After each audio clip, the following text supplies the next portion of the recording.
Hey, salut à tous, c'est Adam Bros et bienvenue dans cette nouvelle vidéo du concept qui n'a toujours pas de nom. Avant de commencer, je tenais à vous remercier car je ne l'ai pas encore fait pour les 75 000 abonnés qu'on vient d'atteindre. Bon voilà, le prochain palier des 100 000 est plus très loin.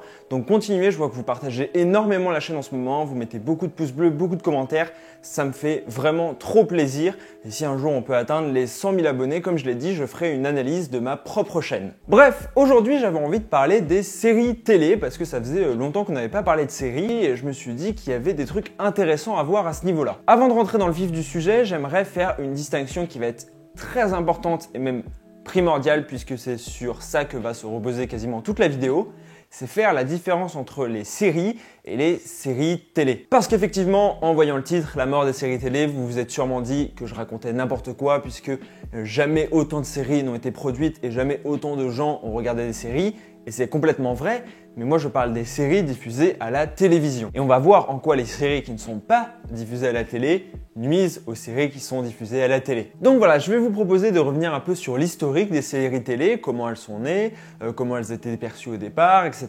Quelle a été leur évolution pour ensuite justement se pencher sur cette évolution qui va selon moi amener à leur mort dans les prochaines années. Les séries télé sont nées à peu près au même niveau que la télévision, donc dans l'après-guerre, dans les années 40-50 surtout. Et à l'époque, c'était en fait diffusé en direct et donc c'était des pièces de théâtre quasiment qui étaient donc filmées en direct et qui étaient tournées 2 fois pour les 2 côtes des États-Unis qui ont un fuseau horaire différent. Au départ, c'était surtout des petits feuilletons en mode Les Feux de l'amour, etc. Mais certaines séries plus ambitieuses ont commencé à arriver petit à petit, à l'image de La 4e dimension dont je vous ai parlé un nombre incalculable de fois sur cette chaîne. Regardez cette série qui a complètement révolutionné le genre, faisant entrer les séries dans quelque chose de beaucoup plus artistique, beaucoup plus profond et avec beaucoup plus d'ambition. Mais tout ça, ça se passait aux États-Unis. Et comme vous le savez, et surtout à l'époque, ce qui se passait aux États-Unis mettait quelques temps à venir en France. Et pour ce qui est de l'arrivée des séries télé en France, j'ai demandé à Ludovic, qui fait partie de la chaîne du Tatou et qui a sa chaîne qui parle notamment de télévision, de présenter donc l'arrivée des séries télé en France. Avant d'arriver en France, les premières séries datent des années 40 aux États-Unis. Inspirés des feuilletons radio déjà bien implantés, ils ont reproduit le même modèle, mais filmé du coup. Et tout de suite, le public est au rendez-vous et les gens en raffolent. En revanche, pour ce qui est de la France, c'est un autre délire. L'idée même de faire des feuilletons télé était très mal vue. La télé devait servir à s'informer et éduquer, pas à se divertir avec des bêtises. Du coup, il a fallu attendre 1950 pour voir la première série diffusée en France à la télé. C'était Agence Nostradamus sur la chaîne RTF. Évidemment, là, on parle de la préhistoire de la télévision, parce qu'en 1950, RTF, Radiodiffusion Télévision France, était la seule et unique chaîne. Si tu voulais regarder la télé, il y avait que ça. En même temps, peu de gens avaient la télé à l'époque. Donc au final, Agence Nostradamus faisait 100% de part d'audience. La classe. Et cette toute première série télé française raconte l'histoire d'un duo de détectives privés, l'agence Nostradamus, qui devait résoudre des crimes. C'était un peu les experts avant l'heure. Et ça ressemblait à ça.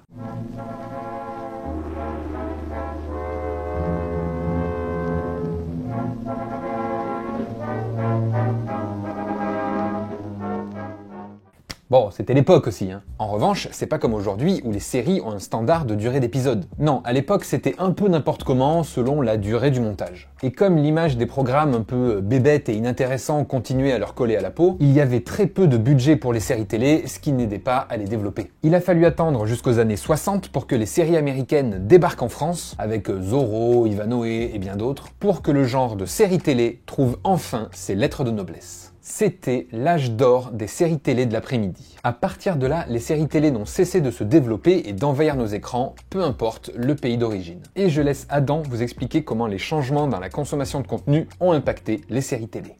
On le voit donc, à la base, les séries télé étaient pas très bien vues en France. C'était vu comme un divertissement un peu bidon, etc., qui n'avait nullement la grandeur du cinéma. Et c'est resté comme ça pendant pas mal de temps, jusqu'au tournant des années 90-2000. En effet, à ce moment-là, aux États-Unis, des chaînes comme HBO se sont mises à produire des séries un peu plus ambitieuses, etc. et ont donc intéressé un nouveau public, pas celui qui forcément consommait la télé tous les jours, et a même amené la série télé quasiment au rang d'art. Ces séries ont mis un peu de temps à arriver en France, mais clairement quand elles arrivaient à la télévision française, elles cartonnaient. On peut prendre l'exemple de Lost, qui a été extrêmement important dans la pop culture et qui a marqué toute une génération. D'autres séries un peu moins ambitieuses comme Malcolm. Et je pense que la série qui a le plus cartonné en France, c'est Les Experts. En 2008, Les Experts ont placé 2 épisodes dans le top 10 des meilleures audiences télé de l'année, avec près de 10 millions de téléspectateurs. Et cela va continuer en 2009 avec 6 des 10 meilleures audiences qui sont des épisodes de série. On retrouve encore Les Experts notamment. Mais depuis 2013, aucune série n'a fait partie de ce top, à part Capitaine Marlowe et Le Bazar de la Charité qui sont des séries françaises. On voit donc clairement qu'il y a un retrait des séries à la télévision française. Quand on compare par exemple aux séries qui, entre guillemets, marchent bien à la télé comme This Is Us, qui sont à environ 1 million de téléspectateurs. On a aussi Good Doctor qui est considéré comme une énorme réussite, qui est à 4 millions.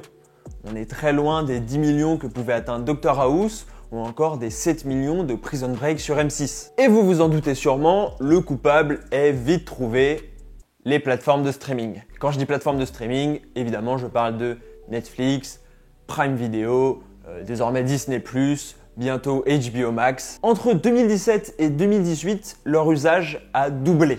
Alors on se rend pas compte comme ça, mais c'est énorme. L'année dernière, Netflix était la 5e chaîne en prime time. Et chaque trimestre, les études de médiamétrie, qui s'occupent donc de faire les audiences, etc., constatent une baisse du temps d'écoute et donc du temps de visionnage de la télévision. Et ça touche notamment les plus jeunes. De plus, les plateformes de streaming ont complètement modifié les manières dont on consomme nos séries. La possibilité d'avoir la VO sous-titrée, alors c'est disponible sur certaines box, je sais, mais clairement pas toutes. Et clairement, ça m'est arrivé d'avoir une série où les sous-titres étaient en avance de 5 secondes. Et je vous jure que c'est très relou d'avoir des sous-titres qui vous spoilent tout ce que va dire la personne 5 secondes avant. On a aussi l'absence de pub, la possibilité de binge-watcher toute une saison sans avoir à attendre une semaine suivante un nouvel épisode. Même si petit à petit, de plus en plus de plateformes se mettent à remettre en place ce système, notamment pour éviter les gens qui prennent un mois gratuit juste pour regarder une saison, mais aussi parce que ça permet de former une communauté, etc. C'est un autre sujet. Le consommateur aujourd'hui souhaite gagner en liberté et ça vaut pas que pour la télévision et l'audiovisuel, ça vaut pour tout. Et clairement, c'est ce que lui offrent les plateformes de streaming. Et cela est devenu possible uniquement grâce à l'augmentation de la qualité des séries télé dont je vous ai parlé tout à l'heure dans les années 90-2000 où HBO est arrivé et s'est mis à produire des séries télé qui valaient vraiment le coup de payer un abonnement pour les voir. En effet, on s'est mis à avoir des œuvres dont la qualité se rapprochait même du cinéma. Il s'agissait donc de chaînes câblées payantes, ce qui fait que quand les plateformes de streaming sont arrivés avec un abonnement payant, les gens étaient déjà habitués à devoir payer pour voir des séries de bonne qualité. Donc ce n'était pas forcément un problème. Mais en plus de l'impatience de devoir attendre chaque semaine un nouvel épisode, là où sur Netflix on peut binge-watcher, on le sait, le spectateur est devenu de plus en plus impatient et avec l'arrivée d'Internet pour beaucoup de gens et la majorité de la population, clairement il y a un problème qui s'est très vite imposé et c'est le téléchargement. Effectivement, pourquoi attendre une semaine voire même beaucoup plus puisque la chaîne doit négocier un contrat, doit faire le doublage, doit trouver une place dans sa grille de programmation, alors qu'il suffit de la télécharger sur internet gratuitement. Et c'est là aussi la force de Netflix qui a un contrôle total sur les contenus qu'ils produisent. C'est pour ça qu'ils produisent de plus en plus de contenus et qui peuvent donc diffuser en même temps à l'échelle de la planète.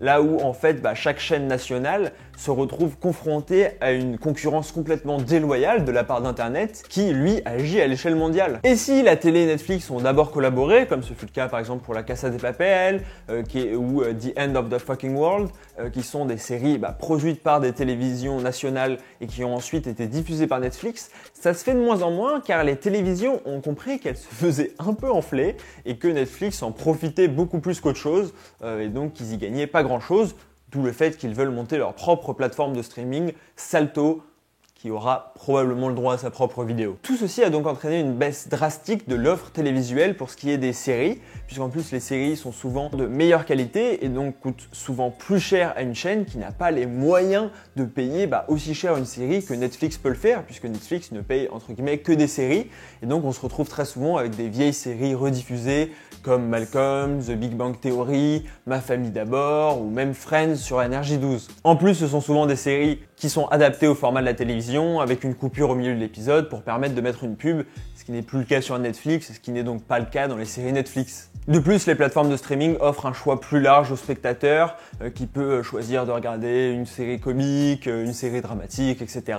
Et surtout, les plateformes de streaming commencent à s'attaquer petit à petit aux feuilletons, aux petites sitcoms d'une vingtaine de minutes, avec notamment l'arrivée de H sur Netflix, ou même avant Friends qui faisait partie de leur catalogue et qui fait encore partie de leur catalogue en France, qui est un de leurs étendards en France, ou même des Simpsons sur Disney+. Et enfin, certaines plateformes comme Netflix commencent à diffuser des émissions télé avec des téléréalités, des télécrochets, etc.